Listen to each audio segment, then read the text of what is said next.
안녕하세요, 여러분. 목에 뭔가 딱 달라붙은 느낌. 아무리 뱉어도 개운하지 않은 그 답답함. 혹시 경험해 보셨나요? 특히 나이가 들수록 가래 때문에 숨쉬기도 답답하고 밤잠도 설치는 분들이 많으세요. 아침에 일어나면 목에 뭔가 걸린 것 같고 자꾸 애헴하게 되시죠? 그런데 혹시 이 가래를 뱉으려고 억지로 힘을 주다가 오히려 목이 더 불편해진 경험은 없으신가요? 사실 우리가 무심코 하는 이 습관이 목 건강에 좋지 않을 수 있습니다. 오늘 영상에서는 가래에 대해 우리가 몰랐던 의학적 진실들과 클리블랜드 클리닉에서도 권장하는 허프 기침이라는 특별한 기법, 그리고 만성 가래의 진짜 원인까지 모두 공개해 드릴게요. 끝까지 시청해 주세요. 자, 먼저 가래가 정확히 무엇인지부터 알아볼까요? 우리 기관지 내부는 점액으로 촉촉하게 덮여 있습니다. 이 점액은 약 95%의 수분과 5%의 단백질, 지질, 면역 물질로 구성되어 있어요. 숨을 쉴 때 들어오는 먼지나 세균을 이 점액이 잡아서 걸러내는 역할을 합니다. 점막에 붙은 이물질들은 기관지 안에 있는 섬모라는 작은 털들에 의해 위로 이동하고 결국 가래의 형태로 배출됩니다.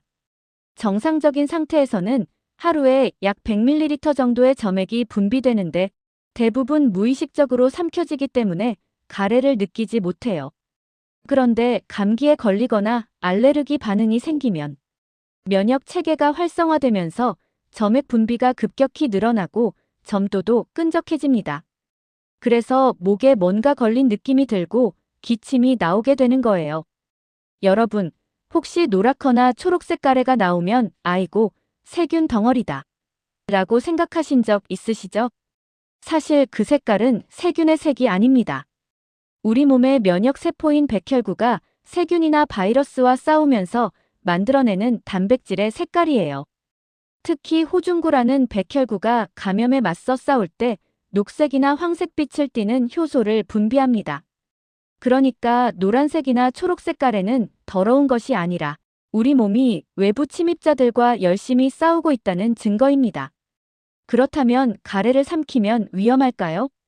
결론부터 말씀드리면 일반적인 감기나 비염으로 생긴 가래는 삼켜도 괜찮습니다.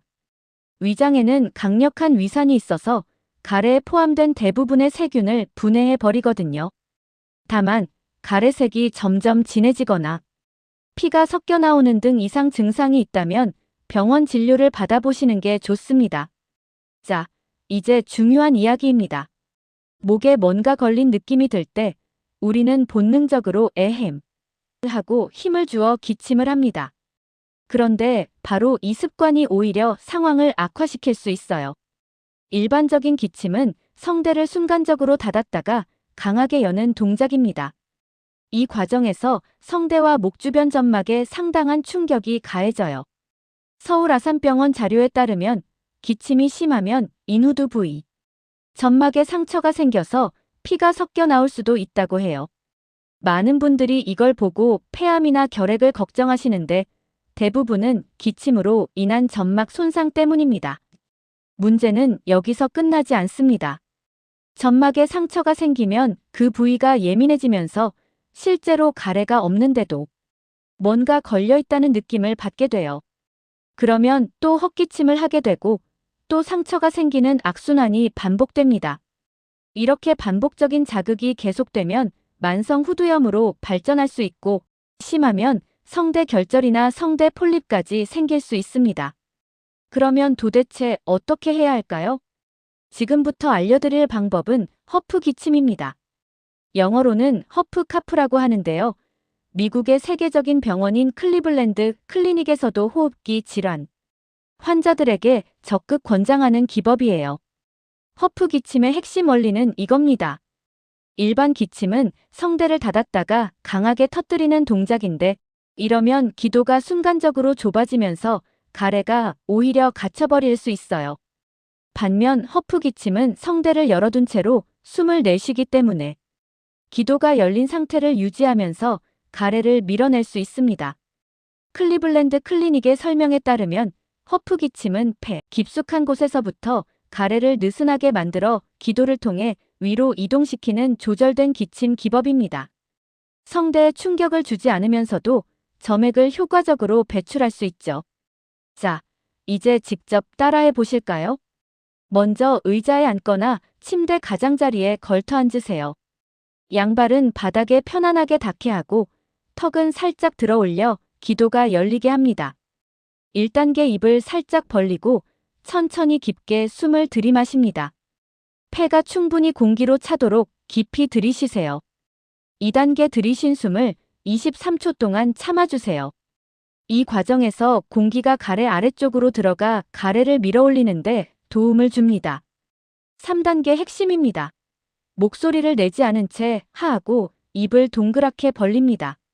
마치 거울에 입김을 불어 뿌옇게 만들 때처럼요. 성대를 열어둔 상태에서 배에 힘을 주며 짧고 강하게 숨을 내뱉습니다. 허프. 이렇게요. 4단계 이 동작을 12회 더 반복합니다. 5단계 가래가 목 위쪽까지 올라왔다면 한 번 강하게 기침해서 뱉어내거나 물과 함께 삼키시면 됩니다. 총 2에서 3세트 정도 반복하시면 폐 깊숙이 있던 끈적한 가래도 효과적으로 배출할 수 있습니다. 힘이 좀 부족하신 어르신들은 상체를 앞으로 숙였다가 올라오면서 가슴을 가볍게 두드리며 허프 해보세요. 마치 옛날 펌프질 하듯이요.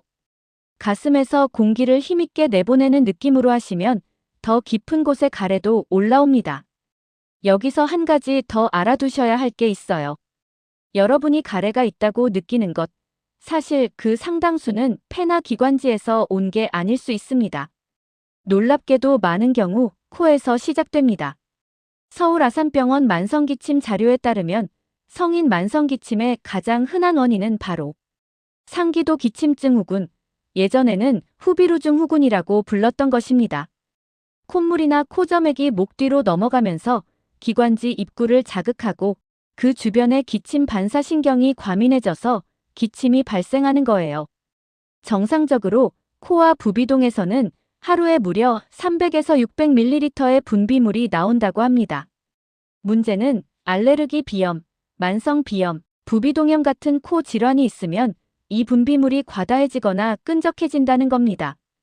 그러면 목 뒤로 넘어가면서 가래가 껴있다는 느낌을 주고 계속 헛기침을 하게 만들어요.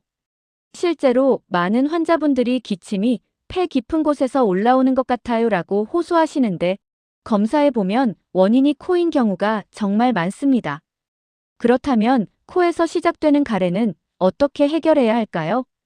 가장 효과적인 방법 중 하나가 바로 생리식염수 코 세척입니다. 2024년 국제의학저널 란셋에 발표된 연구에 따르면 감기 증상이 시작될 때부터 하루 최대 6회까지 생리식염수로 코를 세척하면 질병 지속기간을 약 2일 단축할 수 있다고 합니다. 이 연구는 무려 1만 1천 명 이상을 대상으로 진행된 대규모 연구였어요. 코 세척은 코 속의 세균, 먼지, 알레르기 유발 물질, 끈적한 분비물을 물리적으로 씻어내는 효과가 있습니다. 또한 코 점막의 수분을 유지시켜 썸모 운동을 활발하게 해주어 점막 기능을 회복시키는 효과도 있어요. 연구에 따르면 알레르기성 비염 환자가 꾸준히 코 세척을 하면 약물 사용량을 크게 줄일 수 있다고 합니다. 코 세척 시 반드시 지켜야 할 주의사항들을 알려드릴게요. 첫째, 반드시 0.9% 농도의 생리식염수를 사용해야 합니다. 이것이 우리 몸 체액의 농도와 동일하기 때문이에요. 수돗물이나 천일염으로 임의로 만들어 쓰시면 농도가 맞지 않을 뿐 아니라 불순물이 있어 위험합니다. 꼭 약국에서 파는 비강세척용 생리식염수나 전용 세척 분말을 사용하세요. 둘째, 콘택트 렌즈용 식염수는 사용하면 안 됩니다. 렌즈용 식염수에는 보존제가 들어있어 코 점막에 자극을 줄 수 있습니다. 셋째, 중이염이 있거나 귀에 물이 잘 들어가는 분은 코 세척 전에 반드시 전문의와 상담하세요. 식염수가 이관을 통해 중이로 들어가면 중이염이 악화될 수 있습니다. 넷째, 세척할 때 고개를 옆으로 기울이고 입으로 아 소리를 내면 이관이 닫혀서 귀로 물이 들어가는 것을 막을 수 있습니다. 다섯째, 식염수 온도는 3035도 정도로 미지근하게 데워서 사용하세요. 코 세척만큼이나 중요한 게 있습니다. 바로 세척 후 남은 물을 빼내는 과정이에요. 이걸 제대로 안 하시면 나중에 고개를 숙이거나 누웠을 때 갑자기 물이 흘러나와 깜짝 놀라실 수 있어요. 물 빼기 방법입니다. 세척이 끝나면 고개를 앞으로 푹 숙인 상태에서 살짝 흥하고 코를 풀어주세요. 그 다음 고개를 오른쪽, 왼쪽으로 돌려가며 풀어줍니다.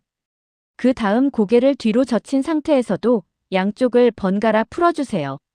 마지막으로 코 옆을 살짝 당겨 공간을 확보한 뒤 다양한 각도로 고개를 돌리면서 흡하고 들이마시세요. 깊숙이 있던 분비물이 목 뒤로 넘어오는 걸 느끼실 수 있을 거예요. 주의할 점.